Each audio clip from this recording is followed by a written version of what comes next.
గౌరవ ఉప ముఖ్యమంత్రి గారు ప్రాతినిధ్యం వహిస్తున్నటువంటి జిల్లాలో, గౌరవ పవన్ కళ్యాణ్ గారు ప్రాతినిధ్యం వహిస్తున్నటువంటి జిల్లాలో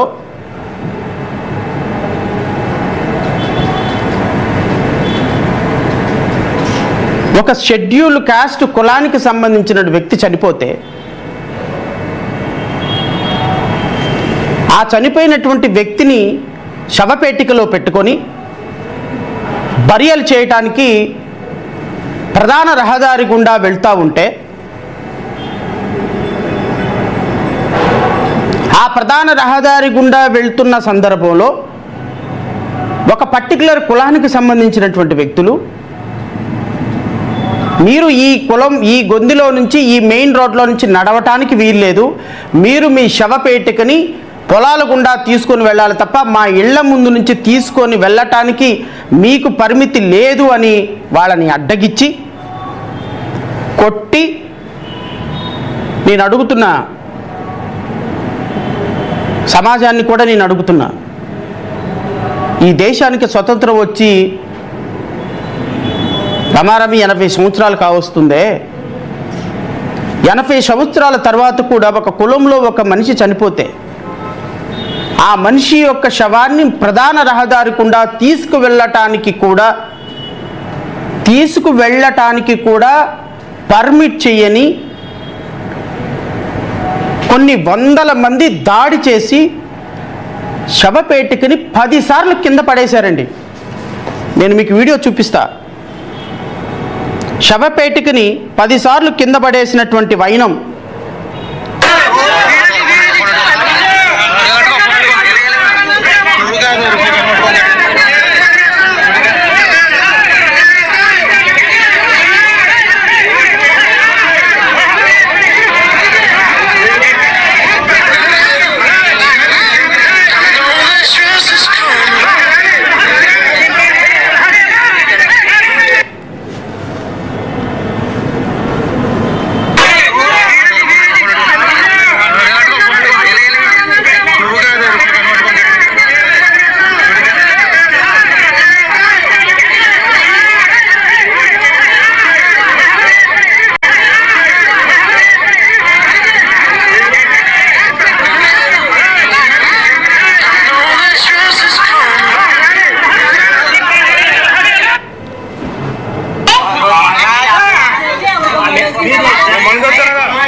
నేను అడుగుతున్నా గౌరవ ఉప ముఖ్యమంత్రి గారిని, గౌరవ మంత్రి గారిని, హోమ్ మినిస్టర్ గారిని, ముఖ్యమంత్రి గారిని, నారా లోకేష్ గారిని, ఒక శవపేటికతోటి ఒక దళిత కుటుంబానికి చెందినటువంటి వ్యక్తులు ప్రధాన రహదారి గుండా కూడా పోనివ్వకుండా చనిపోయిన వ్యక్తి యొక్క శవపేటికను 10 సార్లు కింద పడేసి దేక్కుంటూ ఆ శవపేటికను తీసుకొని ఖననం చేయడానికి వెళ్ళాల్సినటువంటి దౌర్భాగ్య పరిస్థితి మీ కాన్స్టిట్యున్సీలో, మీరు మీ పార్టీ ప్రాతినిధ్యం వహిస్తున్నటువంటి కాన్స్టిట్యున్సీలో, మీరు ఉప ముఖ్యమంత్రిగా ఉన్న కాన్స్టిట్యున్సీలో, మీరు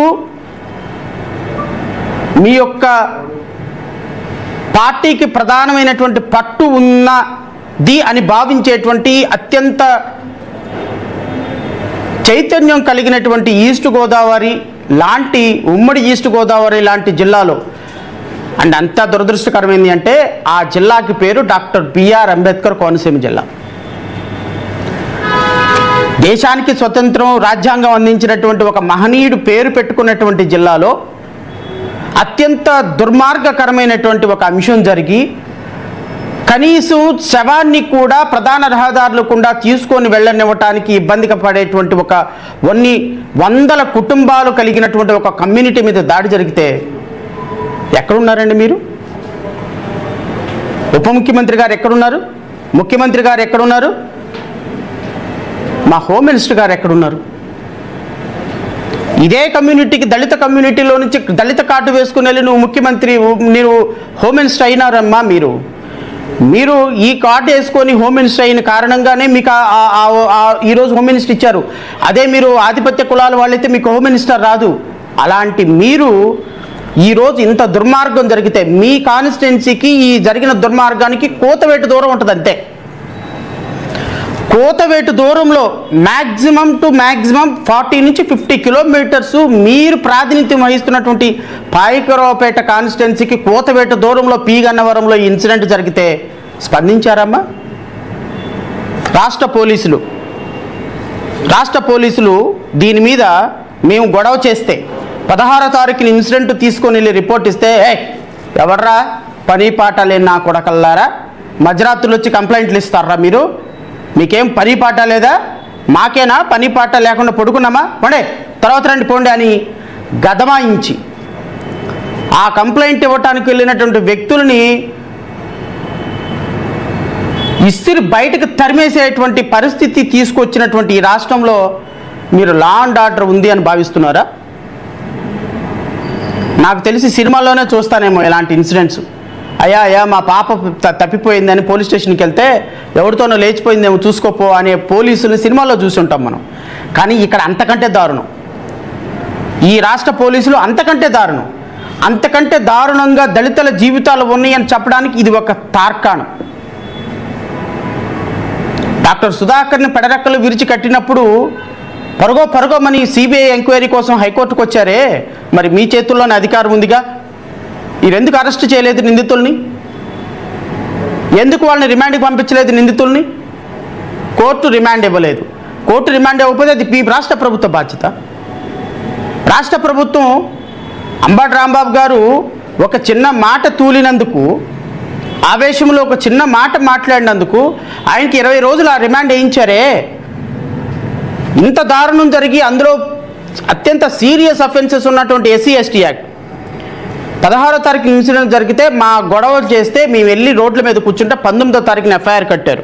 FIR కూడా 126 sub class 2, 351 sub class 2, red with section 35 BNS act, section 3 sub class 1 sub class R, section 3 sub class 1 sub class X, section 3 sub class 1 sub class Z and ZA, capital A, section 3 sub class 2 sub class VA of SC ST act, PV1 act, crime number 42 of 2026 dated 19/3/2026.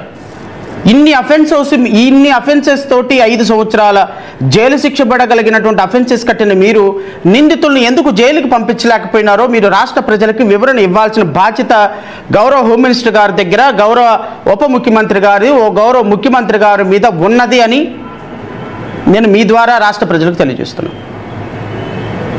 నేను అడుగుతున్న ముఖ్యమంత్రి గారిని, నేను అడుగుతున్న అధికారుల్ని, మీరు గత ప్రభుత్వంలో మంత్రిగా పనిచేసినటువంటి వ్యక్తి ఒక మాట అంటే, ఒక చిన్న పోస్ట్ పెడితే, ఒక చిన్న పోస్టుని లైక్ కొడితే మోకాళ్ళ మీద నిలబెట్టి చిప్పలు అరక్కొడతానటువంటి పవన్ కళ్యాణ్ గారు ఏమైపోయారు?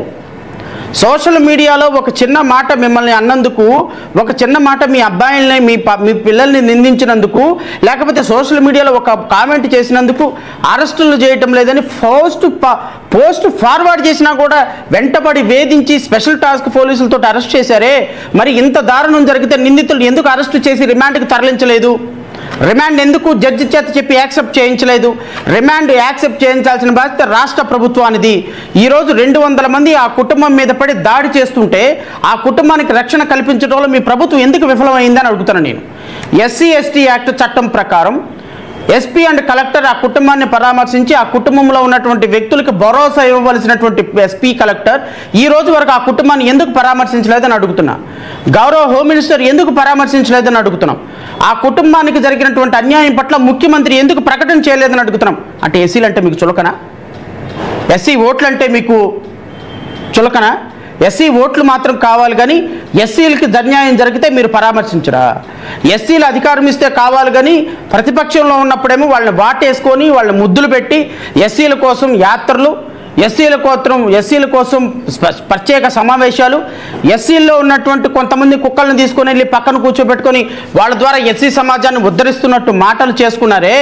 మరి ప్రభుత్వంలోకి రాకముందు ఎస్సీలంటే ప్రేమ, ఎస్సీలంటే అభిమానం, ఎస్సీలంటే గౌరవం, ఎస్సీలంటే మాదిగా అని మాట్లాడి వాటేసుకున్నటువంటి నారా లోకేష్, ముఖ్యమంత్రి చంద్రబాబు నాయుడు అండ్ ఈరోజు ఉప ముఖ్యమంత్రి పవన్ కళ్యాణ్ అధికారం వచ్చిన తర్వాత ఎస్సీల మీద ఇంత దాడులు జరుగుతుంటే కనీసం వాళ్ళని పరామర్శించి ఏమి జరిగింది, ఎందుకు మీరు అలాగ జరిగింది, ఇదిగో మేము ఉన్నాము మీకు భరోసాగాని మాట్లాడలేని మీకు ఓట్లు ఎందుకు వేయాలండి? ఎస్సీ